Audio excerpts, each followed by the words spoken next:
ಎಲ್ಲರಿಗೂ ನಮಸ್ಕಾರ. ಅಸ್ಸಲಾಮು ಅಲೈಕುಂ ರಹಮತುಲ್ಲಾಹಿ ಬರ್ಕಾತು. ಇವತ್ತು ಏನು 10ನೇ ತರಗತಿ ವಿದ್ಯಾರ್ಥಿಗಳು ಪರೀಕ್ಷೆಯನ್ನ ಬರೆದಿದ್ರಿ ತಾವೆಲ್ಲರೂ ಕೂಡ ಇವತ್ತು ನಮ್ಮ ಹೈದರಿನಗರ ಇರುವಂತಹ ಬ್ರಿಲಿಯಂಟ್ ಪಬ್ಲಿಕ್ ಶಾಲೆಯಲ್ಲಿ 100ಕ್ಕೆ 100 ಭಾಗ ಫಲಿತಾಂಶವನ್ನು ಬಂದಿರೋದು ನಮ್ಗೆಲ್ಲರಿಗೂ ಕೂಡ ಸಂತೋಷದ ಸಮಾಚಾರ ಇದೆ.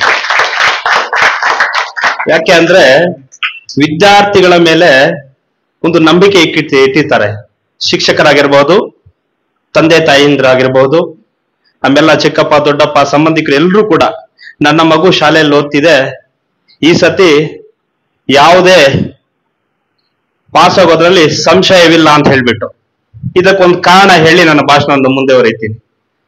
ಆವಾಗ್ಲೇ ನಮ್ಮ ಅಕ್ಮಲಣ್ಣ ಹೇಳ್ದಂಗೆ ನಿಜ, ನಿನ್ನೆ ತಾನೇ ಫೋನ್ ಮಾಡಿ ನಾಳೆ ರಿಸಲ್ಟ್ ಇದೆ, ಶುಕ್ರವಾರ 12 ಗಂಟೆಗೆ ರಿಸಲ್ಟ್ ಇದೆ, ನಾಳೆ ಮಧ್ಯಾಹ್ನದ ಮೇಲೆ 3 ಗಂಟೆಗೆ ತಾವು ನಮ್ದೊಂದು ಕಾರ್ಯಕ್ರಮ ಇದೆ ಬರಬೇಕು ಅಂತ ಹೇಳಿದ್ರು. ನಿಜವಾಗ್ಲೂ ಕೂಡ ನಮ್ಮ ಮುಳಬಾಗಿಲು ತಾಲೂಕಿನಲ್ಲಿ ಯಾರು ಕೂಡ ಈ ತರ ಊಹೆ ಮಾಡ್ಕೊಂಡು ಹೇಳಲ್ಲ. ಅಂದ್ರೆ ಅಷ್ಟು ನಂಬಿಕೆ ಯಾರ ಮೇಲೆ ಇಕ್ಕಿದ್ದಾರೆ ಅಂದ್ರೆ ವಿದ್ಯಾರ್ಥಿಗಳ ಮೇಲೆ ಇಕ್ಕಿದ್ದಾರೆ. ಅದಕ್ಕೋಸ್ಕರ ಅವ್ರ ನಂಬಿಕೆಯನ್ನ ಇವತ್ತು ಉಳಿಸಿದ್ದಾರೆ. ಇವತ್ತು ಒಂದು ಖುಷಿಯಾದಂತ ವಿಚಾರ.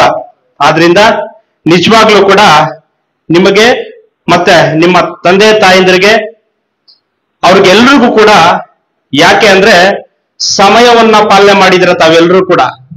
1ನೇ ತರಗತಿಯಿಂದ 10ನೇ ತರಗತಿವರೆಗೂ ಕೂಡ ಹಿಂದೆ ನೋಡದೆ ಪ್ರತಿಯೊಂದು ಎಕ್ಸಾಮ್ ಅನ್ನ ಪಾಸ್ ಮಾಡ್ಕೊಂಡು ಬಂದಿದ್ದೀರಾ. ಅದೇ ರೀತಿ 10ನೇ ತರಗತಿ ಕೂಡ ಏನ್ ಪರೀಕ್ಷೆ ಬರೆದಿದ್ದೀರಾ, ತುಂಬಾ 10ನೇ ತರಗತಿ ಒಂದು ಹಂತದ ಒಂದು ಮಟ್ಟ, ಆ ಮಟ್ಟದಲ್ಲಿ ಪಾಸ್ ಆಗಿ ತಾವು ಮುಂದೆ ಹೋಗ್ತಿದ್ದೀರಾ. ನಿಜವಾಗ್ಲೂ ಕೂಡ ನಿಮಗೆ ಆ ಭಗವಂತ ನಮ್ಮೆಲ್ಲರ ಸೃಷ್ಟಿಕರ್ತನ ಆಶೀರ್ವಾದ, ಬಾಬಾ ಹೈದರ ಸದ್ದರ್ ಗುರುಗಳ ಆಶೀರ್ವಾದ, ಮತ್ತೆ ಆ ಕೂಡುಮಲ ಗಣಪತಿ ಆಶೀರ್ವಾದ ತಮಗೆಲ್ಲರಿಗೂ ಗಿರ್ಲಿ ಅಂತ ಈ ಸಂದರ್ಭದಲ್ಲಿ ಹೇಳ್ತಾ, ಯಾಕೆ ಅಂದ್ರೆ ನಮ್ಮ ತಂದೆ ತಾಯಿಂದ್ರು ಇವತ್ತೂ ಕೂಡ ಕೂಲಿ ಕೆಲಸಕ್ಕೆ, ಗಾರೆ ಕೆಲಸಕ್ಕೆ, ವೆಲ್ಡಿಂಗ್ ಕೆಲಸಕ್ಕೆ, ಡ್ರೈವರ್ ಕೆಲಸಕ್ಕೆ, ಹಲವಾರು ಕೆಲಸಕ್ಕೆ ಕಷ್ಟಪಟ್ಟು ನಿಮ್ಮನ್ನ ಸಾಕ್ತಿರ್ತಾರೆ. ಅವ್ರು ಏನು ನಿಮ್ಗೆ ಹೇಳಲ್ಲ, ನೀನ್ ಓದಮ್ಮ, ನಿಂಗೆ ಏನ್ ಬೇಕು ತಂದು ಕೊಡ್ತೀನಿ ಅಂತಾರೆ. ನಿನ್ನ ಯಾವ ಕೆಲ್ಸಕ್ಕೂ ಕಲ್ಸಲ್ಲ, ನೀನು ಓದಬೇಕಷ್ಟೇ, ನೀನು ಓದು, ವಿದ್ಯಾವಂತನಾಗು, ಮುಂದೆ ಒಂದು ಜೀವನವನ್ನ ಒಂದು ಒಳ್ಳೆ ರೀತಿಯಲ್ಲಿ ಸಾಗಿಸು, ಒಂದು ನಮ್ಮ ತಾಲೂಕಿಗೆ ಒಂದು ಅಧಿಕಾರಿ ಆಗು, ನಮ್ಮ ಜಿಲ್ಲೆಗೆ ಒಂದು ಅಧಿಕಾರಿ ಆಗು, ಬ್ರಿಲಿಯಂಟ್ ಪಬ್ಲಿಕ್ ಶಾಲೆಗೆ ಒಳ್ಳೆ ಹೆಸರನ್ನ ತಂದು ಕೊಡು ಅನ್ನೋ ಮಾವನೇ ಅಷ್ಟೇ ನಿಮ್ಗೆ ಹೇಳೋದು. ನಿಮ್ಗೆ ಇನ್ನೇನು ಹೇಳಲ್ಲ. ಯಾವ ಕೆಲ್ಸಕ್ಕೂ ಹೋಗು, ನೀನ್ ಇದು ಮಾಡು, ಅದು ಮಾಡು, ಏನು ಹೇಳಲ್ಲ. ಏನ್ ಹೇಳ್ತಾರೆ, ನೀನು ವಿದ್ಯಾವಂತಳಾಗು, ಮುಂದೆ ಒಂದು 4 ಜನಕ್ಕೆ ಬುದ್ಧಿವಾದ ಹೇಳುವಂತ ವಿದ್ಯಾರ್ಥಿ ನೀನ್ ಆಗ್ಬೇಕು ಅನ್ನೋ ಮನೋಭಾವನೆ ಇಟ್ಕೊಂಡು ನಿಮ್ಮನ್ನ ಶಾಲೆ ಕಳಿಸ್ಕೊಡ್ತಿರ್ತಾರೆ. ಇವತ್ತು ಮುಳಬಾಗಿಲು ನಗರದಲ್ಲಿ, ಹೈದರಿನಗರದಲ್ಲಿ ಬ್ರಿಲಿಯಂಟ್ ಪಬ್ಲಿಕ್ ಶಾಲೆ 100ಕ್ಕೆ 100 ಫಲಿತಾಂಶ ಬಂದಿರೋದು ನಮಗೆಲ್ಲರಿಗೂ ಕೂಡ, ಈ ಶಾಲೆಯ ಮುಖ್ಯ ಶಿಕ್ಷಕರಿಗೆ, ಸಿಬ್ಬಂದಿ ವರ್ಗದವರಿಗೆ, ಆಡಳಿತ ಮಾಡಿ ಎಲ್ಲರಿಗೂ ಕೂಡ ಖುಷಿ ತಂದಿರೋ ವಿಚಾರ. ಅದರಲ್ಲಿ ಇನ್ನೊಂದು ವಿಚಾರ ಏನಪ್ಪಾ ಅಂದ್ರೆ, ಈ ಭಾಗದಲ್ಲಿ ನಗರಸಭಾ ಸದಸ್ಯರಾಗಿರುವಂತಹ ಅಕ್ಮಲಣ್ಣ ಅವರು ಕೂಡ ಅವ್ರ ಮುಖದಲ್ಲಿ ಕಳೆ ನೋಡ್ಬೋದು ನೀವು. ಅವಾಗ್ಲೇ ಮಾತಾಡಿದ್ರು, ಒಂದು ಆಕರ್ಷಣೆಯ ಒಂದು ಕಲೆ. ಯಾಕಂದ್ರೆ ಅವ್ರ ಏರಿಯಾದಲ್ಲಿ ಇದೆಯಲ್ಲ, ನಮ್ಮ ಮಕ್ಕಳನ್ನ ನಾವು ಏರಿಯಾ, ನನ್ನ ಏರಿಯಾದಲ್ಲಿ ಬ್ರಿಲಿಯಂಟ್ ಪಬ್ಲಿಕ್ ಶಾಲೆ ಮಕ್ಕಳು ಒಂದು 100ಕ್ಕೆ 100 ಫಲಿತಾಂಶ ತಂದಿದ್ದಾರೆ, ಅವರು ಕೂಡ 4 ಕಥೆ ಹೇಳ್ಕೊಡುವಂತ ಒಂದು ಹೆಮ್ಮೆ ಬರ್ತದೆ. ನನ್ನ ಶಾಲೆ, ನನ್ನ ವಾರ್ಡಿನ ಶಾಲೆ ಅನ್ನೋ ಮನೋಭಾವನೆ ಪ್ರತಿಯೊಬ್ಬರು ಕೂಡ ಬರಬೇಕು. ಆದ್ರಿಂದ ಈ ಒಂದು ಶಾಲೆಗೆ ತುಂಬಾ ಸಹಕರಿಸಿರುವಂತಹ ನಮ್ಮ ಅಕ್ಮಲಣ್ಣ ನಾವು ಕೂಡ ಏನೇ ಇದ್ರು ಕೂಡ ಅವರು ಮುಂದೆ ಇರ್ತಾರೆ. ಶಾಲೆ ವಿಚಾರದಲ್ಲಿ, ಅಭಿವೃದ್ಧಿ ವಿಚಾರದಲ್ಲಿ, ಏನೇ ಒಂದು ಕಾರ್ಯಕ್ರಮ ವಿಚಾರದಲ್ಲೂ ಕೂಡ ನಾನಿದ್ದೀನಿ ಅಂತ ಬರ್ತಾರಲ್ಲ, ಅವ್ರಿಗೆ ನಿಜವಾಗ್ಲೂ ಕೂಡ ನಿಮ್ಮ ನಮ್ಮೆಲ್ಲರ ಪರವಾಗಿ ಅಕ್ಮಲಣ್ಣಗೆ ಹೃತ್ಪೂರ್ವಕ ನಾನು ಅಭಿನಂದನೆ ಇಷ್ಟಪಡ್ತೀನಿ. ಅದೇ ರೀತಿ ಹೆಚ್ಚಿಗೆ ಮಾತನಾಡೋದು ಬೇಡ.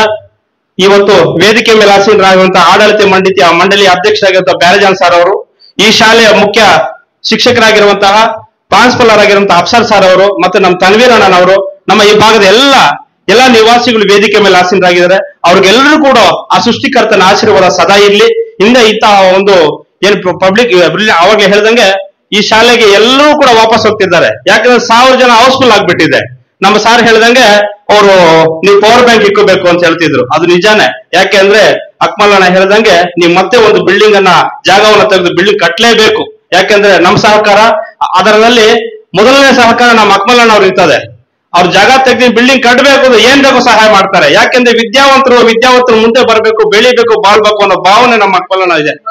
ಆದ್ರಿಂದ ಖಂಡಿತವಾಗ್ಲು ಇಂತಹ ಒಂದು ಮನಸ್ಸುಳ್ಳವರು, ಒಂದು ಸಮಾಜ ಸೇವಕರು ಮುಂದೆ ಬರಬೇಕು. ಅದೇ ನನ್ನ ಆಸೆ. ಈ ವಿಚಾರದಲ್ಲಿ ನಿಮ್ಗೆಲ್ರಿಗೂ ಕೂಡ ಮುಂದೆ ಏನು ಒಂದು ಉನ್ನತವಾದ ಶಿಕ್ಷಣ ಪಡ್ಕೊಳ್ಳಿ. ನಿಮ್ ಜೊತೆಗೆ ನಾವು ಕರ್ನಾಟಕ ರಕ್ಷಣಾ ವೇದಿಕೆ ಯಾವತ್ತೂ ಸದಾ ಇರ್ತದೆ. ಅದರ ಜೊತೆಗೆ ಕಷ್ಟಪಟ್ಟು ಹಗಲು ರಾತ್ರಿ ಕಷ್ಟಪಟ್ಟು ನಿಮ್ಮನ್ನ ಓದಿಸಿ ಒಂದು ಹಂತಕ್ಕೆ ಕರ್ಕೊಂಡ್ ಬಂದಿರುವಂತಹ ಅಫ್ಸರ್ ಸರ್ ಅವರಿಗೆ ನನ್ನ ಹೃತ್ಪೂರ್ವಕ ಧನ್ಯವಾದಗಳನ್ನ ಅರ್ಪಿಸಕ್ಕೆ ಇಷ್ಟಪಡ್ತೀನಿ. ಆದ್ರಿಂದ ಈ ಒಂದು ಸಂದರ್ಭದಲ್ಲಿ ಎಲ್ಲರಿಗೂ ಒಳ್ಳೇದಾಗ್ಲಿ. ನಿಮ್ಮ ತಂದೆ ತಾಯಿಗಳು ಒಳ್ಳೆ ತಂದಿದ್ದೀರಾ. ನಿಜವಾಗ್ಲೂ ನಿಮ್ ತಂದೆ ತಾಯಿ ಖುಷಿ, ನಿಮ್ಮ ತಂದೆ ತಾಯಿಗಳ ಮುಖದಲ್ಲಿ ಒಂದು ಕಳೆ ಬಂದಿರ್ತದೆ. ಇವತ್ತು ನನ್ನ ಮಗು 1ನೇ ತರಗತಿಯಿಂದ 10ನೇ ತರಗತಿ ಓದಿಸಿ ಇವತ್ತು ನನ್ನ ಮಗು ಒಂದು ಡಿಸ್ಟಿಂಕ್ಷನ್ಸ್ ಅಲ್ಲಿ ಪಾಸ್ ಆಗಿದ್ದಾಳೆ, ಒಳ್ಳೆ ಹೆಸರು ತಂದಿದ್ದಾಳೆ ಅನ್ನೋದು ಮನೋಭಾವನೆ ಎಲ್ಲರಲ್ಲಿ ಬರ್ತದೆ. ಅದರಲ್ಲಿ ತಂದೆ ತಾಯಿಗಳು ಎರಡನೇ ಮಾತಿಲ್ಲ. ನಿಮ್ಮ ತಂದೆ ತಾಯಿಗಳು ತುಂಬಾ ಖುಷಿ ಪಟ್ಟಿದ್ದಾರೆ. ನಿಮ್ಮ ತಂದೆ ತಾಯಿಗಳು ಯಾವತ್ತೂ ನೀವು ಖುಷಿ ಪಡ್ಕೊಂಡು ಒಂದು ಅಧಿಕಾರಿ ಆಗ್ಬೇಕು ಅಂದ್ರೆ ಆಸೆ.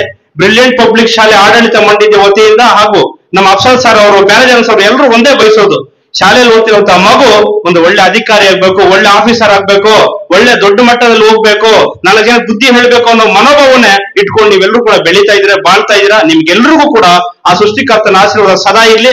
ನಾವು ಯಾವತ್ತೂ ಕೂಡ ನಿಮ್ ಜೊತೆಗೆ ಏನೇ ಇರ್ಲಿ, ಯಾವುದೇ ಸಂಶಯ ಆಗ್ಲಿ, ಏನೇ ಆಗ್ಲಿ, ಓದೋದ್ರ ಕಡೆ ಗಮನ ಕೊಡಿ. ನಿಮ್ ಜೊತೆಗೆ ನಾವು ಯಾವತ್ತೂ ಇರ್ತೀವಿ ಅಂತ ಈ ಸಂದರ್ಭ ಹೇಳ್ತಾ, ನನ್ನನ್ನ ಕರೆಸಿ ಇವತ್ತು 2 ಮಾತನ್ನು ಮಾತಾಡ್ಲಿಕ್ಕೆ ಅವಕಾಶ ಮಾಡಿಕೊಟ್ಟ ಅಫ್ಸರ್ ಸರ್ ಅವ್ರಿಗೆ, ಪ್ಯಾರೇಜನ್ ಸರ್ ಅವ್ರಿಗೆ, ಈ ಆಡಳಿತ ಮಂಡಳಿ ಎಲ್ಲರಿಗೂ ಹಾಗೂ ವಿದ್ಯಾರ್ಥಿನಿಯ ತಂದೆ ತಾಯಂದ್ರಿಗೆ ಎಲ್ರಿಗೂ ಕೂಡ ನಾನು ಧನ್ಯವಾದಗಳು ಹೇಳ್ತಾ ನನ್ನ ಮಾತು ಮುಗಿಸ್ತಾ ಇದ್ದೀನಿ. ನಿಮ್ಗೆ ಒಳ್ಳೇದಾಗ್ಲಿ, ಯಾವತ್ತೂ ಒಳ್ಳೇದಾಗುತ್ತೆ.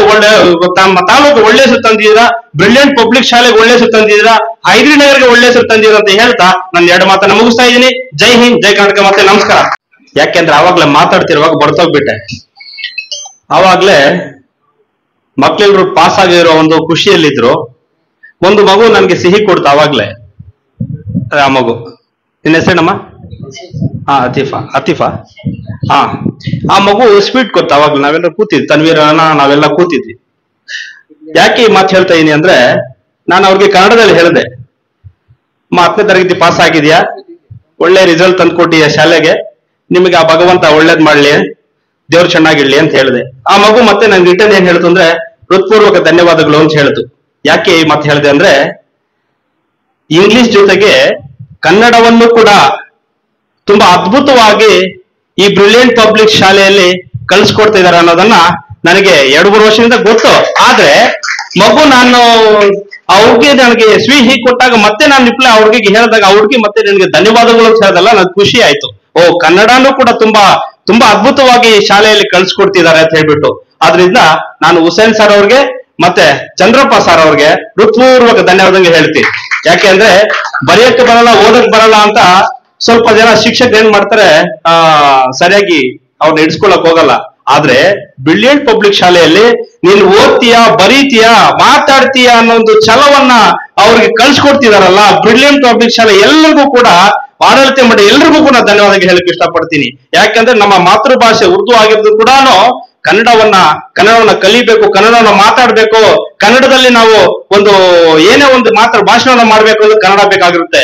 ಒಂದು ಬ್ಯಾಂಕಲ್ಲಿ ಚಲನ್ ಬಡಿಬೇಕು, ಕನ್ನಡ ಬೇಕಾಗುತ್ತೆ, ಇಂಗ್ಲಿಷ್ ಬೇಕಾಗುತ್ತೆ. ಅದ್ರ ಜೊತೆಗೆ ಕನ್ನಡ ಕಲಿತಾ ಇದ್ರಲ್ಲ, ಕನ್ನಡನೂ ಕಲ್ತ್ಕೋಬೇಕು. ಯಾಕಂದ್ರೆ ನಮ್ಮ ಮುಳುಬಾಗಿಲು ಗಡಿಭಾಗ ಆಗಿರೋದ್ರಿಂದ ಉರ್ದು ಜೊತೆಗೆ ಉರ್ದುನೂ ಮಾತಾಡಿ, ಇಂಗ್ಲಿಷು ಮಾತಾಡಿ, ಕನ್ನಡ ಕೂಡ ಮಾತಾಡಿ. ಹಾಗೆ ಹೆಚ್ಚಾಗಿ ಕನ್ನಡವನ್ನ ಮಾತಾಡಿ, ಕನ್ನಡವನ್ನ ಉಳಿಸಿ ಅನ್ನೋದನ್ನ ನನ್ನ 2 ಮಾತು.